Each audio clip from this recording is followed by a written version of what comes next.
Alrighty, so today's exercise was moving all of Tessa's stuff from the third floor apartment into my car. Thus far I've done 13 trips, but if you look at the top left corner, future James will put how many it was. I'm pooped from lugging all her clothes and the bins and whatnot up and down these flights of stairs. Alrighty, this is the tour of Tessa's new dorm.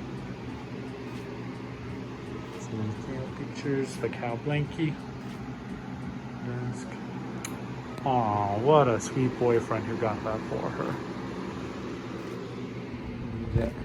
A lot of room under here too. Coffee stuff. Very nice. Alrighty, so it's Future James, and I'm editing this video, and I realized that, stop doing that. And I realized that I didn't explain that the exercise for the day would be moving her into her dorm from the car, a bunch of trips up there, and putting the carpet there, so I had to lift a lot of the furniture and whatnot. I will mention that, are these the same kind of exercise and cardio that I've done in the past? No, but I'm gonna count it regardless. I think it's pretty close, and as I'll say in the future, I got pretty sweaty, and it was definitely, I definitely worked out or worked to sweat, so I'm counting it. Sue me. Don't sue me. Alrighty, so I just finished a little bit of another chapter of How to Win Friends and Influence People. And I was talking about how to make people like you, and essentially this chapter was all about just taking an interest in what they're interested in. If someone's interested in like their house or cars, whatever, take an interest in that, talk to them about that. Additionally, make them feel important and value what they say, I guess. There's a quote here that I like, what it says, and it's talk to people about themselves and they will listen for hours. I think that's interesting. So yeah, the principle, to wrap it all up, is make the other person feel important and do it sincerely. So, pretty much every chapter I can see ways to incorporate it in Survivor, basically by, obviously, winning friends and influence people. I think the better people like you, the more you can get them to work with you. Although at the same time, you don't want them to like you too much, because you don't want to just be that likable person that they're like, oh, of course James is going to win the $1 million if we keep him around.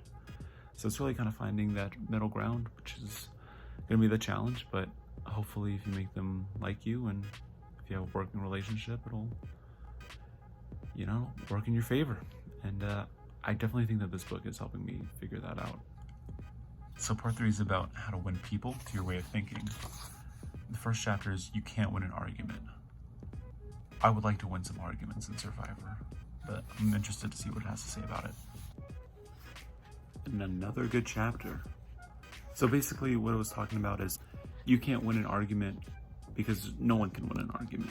Basically what's best is to kind of just swallow your pride and not try to embarrass someone. Something that keeps coming up in this book is that people want to feel important.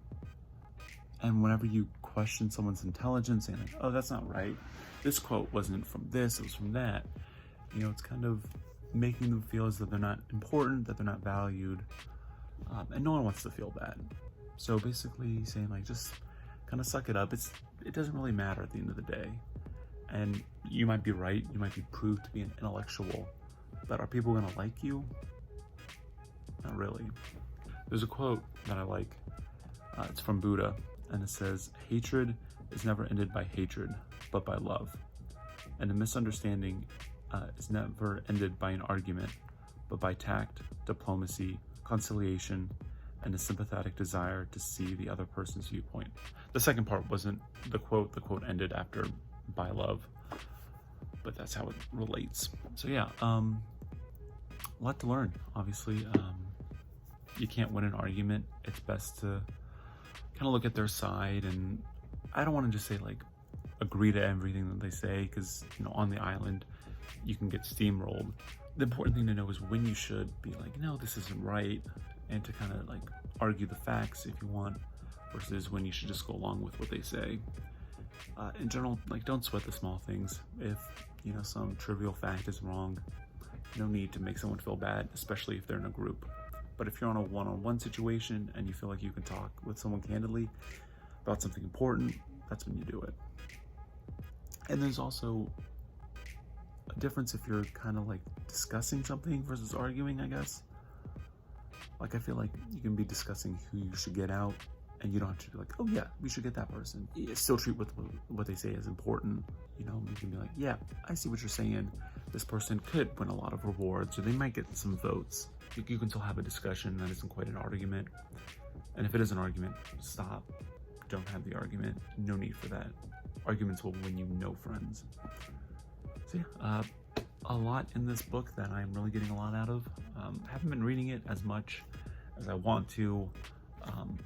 The very beginning of it said, read a chapter, take some time off, and then read it again and highlight and annotate. And I've been trying to do that. So yeah, I've been trying to annotate. So I've got some, gosh, this is hard to do when you only have two hands. And when you flip to pages that I didn't. But I've been highlighting this.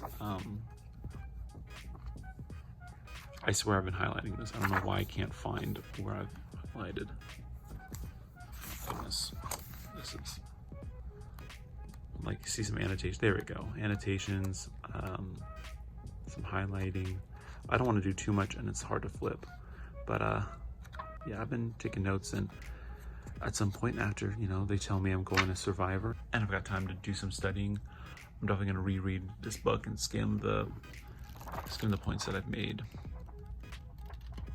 So yeah, I'm excited to keep reading it, and I'll let you know how it goes.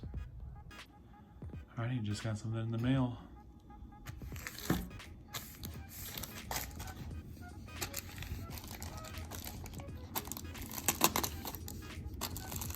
It's the Virginia buff.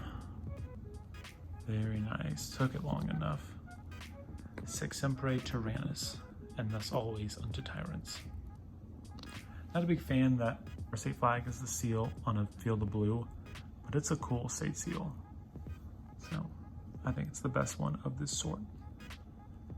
Alrighty, so I just got these from Walmart a couple days ago because they were on sale, and I love a good bargain. And I'm just gonna hold myself up here like this for a while.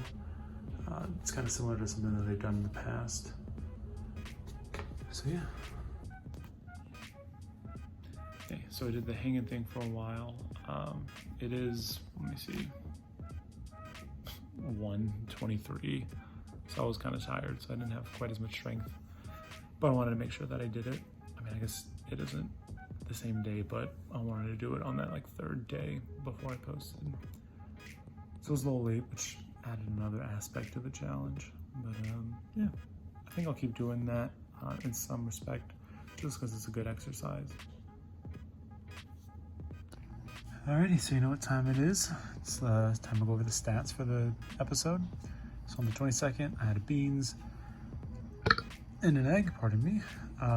Over 7,000 steps for over 3 miles. That's when I helped Tessa move out of her 3rd floor apartment. I did it 16 times, up and down all those stairs. Slept for over 8 hours, which is relatively rare, especially since I didn't have to work that morning. The 23rd, I had a banana, and that's it. Over 8,000 steps for nearly 4 miles, and that's when I helped her move into our dorm. So the day before was move all the stuff to the car, now it's move the stuff to the dorm, and there are a few more things that I had to move to the car.